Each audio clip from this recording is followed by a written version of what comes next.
Okay mga papi, done installation po tayo dito sa Yamaha X-Max 300 ng DSK KT Max 70 watts, Domino 3-way switch, passing lights, Corsa version 3 dual horn setup, rapid horn mode, tsaka ng combo lights. So pakita namin sa inyo yung mga install natin dito sa Yamaha X-Max 300. So yung ilaw ni sir dito po sa T-post nakalagay.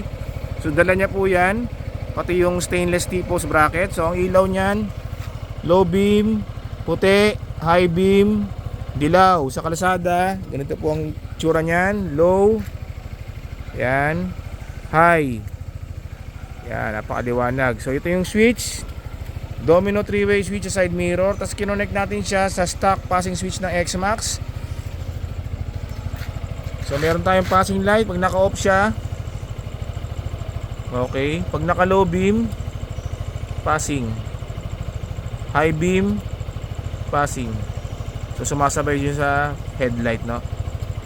Okay, sa busina, Corsa version 3 dual horn setup. Ang ginamit nating stock horn selector, ito po, halo switch.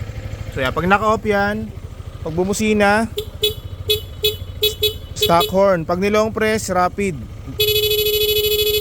Okay, pag pinindot natin yan, magpapalit siya, Corsa. Pag nilong press, rapid.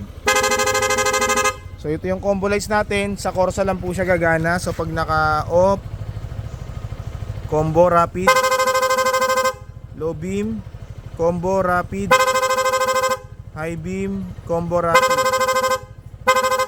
Okay mga papi, so kung nagustuhan nyo yung ganitong setup para sa Yamaha X-Max 300, punta lang po kayo dito sa Scooteristas online shop. Maraming salamat po.